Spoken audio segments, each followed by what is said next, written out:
Assalamualaikum warahmatullahi wabarakatuh. Selamat pagi anak-anakku, siswa-siswi kelas 3 SD Pribadi Bandung. Apa kabar kalian hari ini? Mudah-mudahan kalian semua ada dalam keadaan sehat ya. Sebelum kita memulai pelajaran hari ini, marilah kita terlebih dahulu berdoa sebentar. Berdoa mulai. Selesai. Untuk pelajaran bahasa Indonesia kali ini, Ibu akan mengajak kalian untuk mengulang beberapa materi yang sudah kita pelajari di bab 1. Tapi sebelumnya, ada yang kangen dengan tebak-tebakan Ibu? Ayo, sekarang kita mulai dengan tebak-tebakan.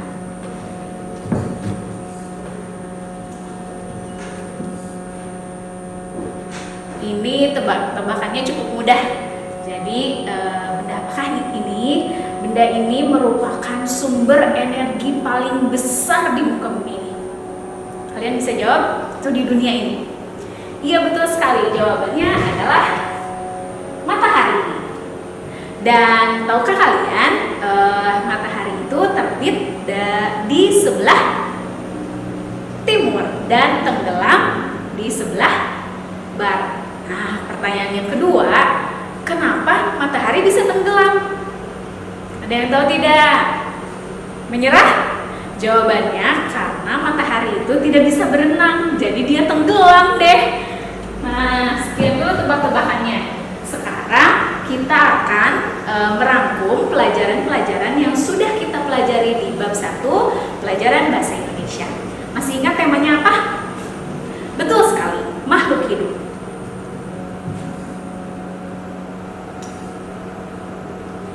Di awal pembelajaran bahasa Indonesia, kita sudah sama-sama mempelajari tentang menyimak teks bacaan. Lalu, kita juga sudah belajar bagaimana cara menyampaikan sebuah cerita. Selanjutnya, kita bersama-sama juga sudah belajar tentang bagaimana cara membaca puisi yang baik. Kemudian, kita juga sudah belajar bagaimana cara menulis paragraf atau menyusun paragraf.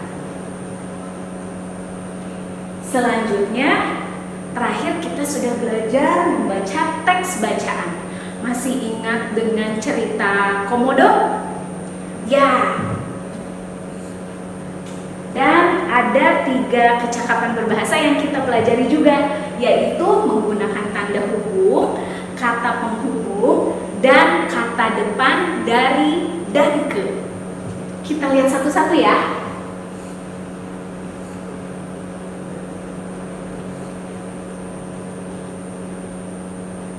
Saat kita mempelajari pelajaran menyimak isi bacaan, bacaan yang kita sama-sama simak yaitu keanekaragaman hayati. Kalian masih ingat apa itu artinya hayati? Ya, segala sesuatu yang berhubungan dengan hidup. Karena hayat itu adalah kata lain dari hidup dan makhluk hidup.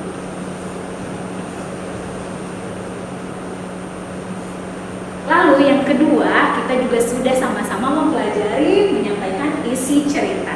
Pada saat itu kita belajar menyampaikan isi cerita dari sebuah bacaan yang berjudul Kupu-kupu dan Tukang Kayu. Nah, cerita di sini bisa berupa ceritanya nyata, kisah nyata ataupun karangan. Menurut kalian, kisah Kupu-kupu dan Tukang Kayu ini kisah nyata atau karangan? Kenapa bisa disebut kisah karangan? Karena dalam cerita ini dikisahkan bahwa kupu-kupunya bisa berbicara ya dengan burung nuri. Betul tidak?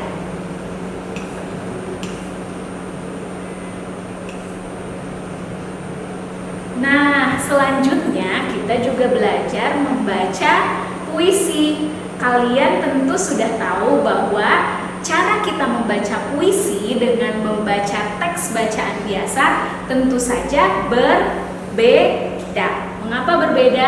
Karena puisi di sini merupakan sebuah bentuk karya sastra di mana ada di dalamnya itu ada rima dan irama. Jadi tentu saja cara membacanya berbeda dengan cara cara kita membaca teks bacaan yang biasanya kita baca. Oke, dan kita juga sudah memilih beberapa siswa ya. Setiap minggu kita pilih 2 orang untuk membaca puisi. Selanjutnya, masih ingat dengan paragraf? Nah, di bahasa Indonesia kita juga sudah mempelajari tentang apa itu paragraf. Paragraf itu berupa rangkaian kalimat. Rangkaian kalimatnya berkaitan atau berhubungan satu sama lain, dan tentunya paragraf yang baik itu memiliki satu ide pokok atau gagasan utama. Betul sekali.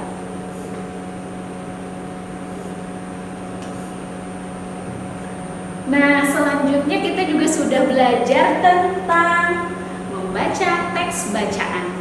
Pada waktu itu kalian sudah membaca teks bacaan berjudul Komodo. Nah, bacaan ini menurut kalian karangan atau kisah nyata? Tentu ini kisah nyata karena menceritakan seekor binatang komodo dan fakta-faktanya. Masih ingat kenapa mulut komodo itu penuh dengan bakteri yang jahat? Ada yang masih ingat? Betul sekali.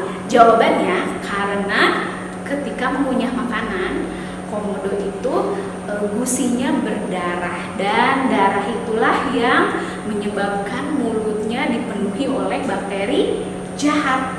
Nah, makanya kalau kalian makan, minum, biasakan setelahnya untuk menggosok gigi, jadi terhindar dari bakteri-bakteri jahat.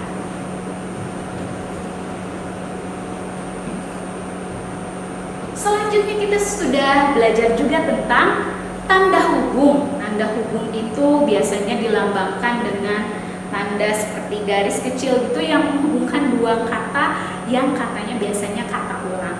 Contohnya kupu-kupu, anak-anak, sayur mayur, buah-buahan, dan masih banyak lagi.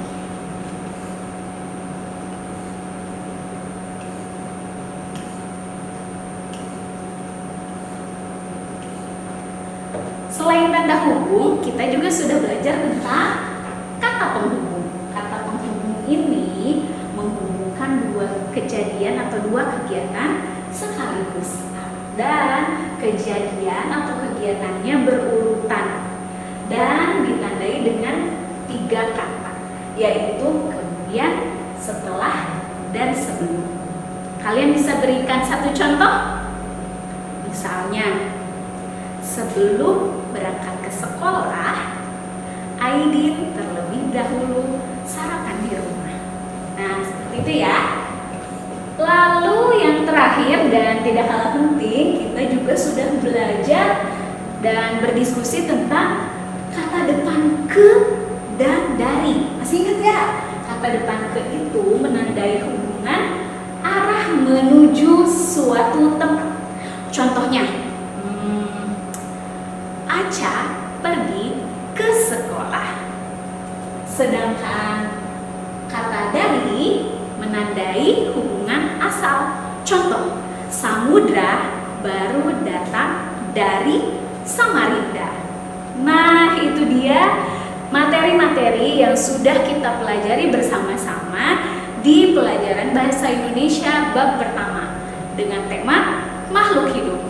Sekarang Ibu harap kalian bisa mengerjakan uji kompetensi di buku Bahasa Indonesia kalian halaman 16 dan 17. Jangan lupa kalau kalian punya pertanyaan, simpan pertanyaan kalian dan kita akan bertemu lagi di sesi Zoom. Oke, itu saja yang bisa Ibu sampaikan kali ini. Terima kasih banyak sudah menyimak penjelasan Ibu. Dan sampai bertemu di lain kesempatan. Wassalamualaikum warahmatullahi wabarakatuh.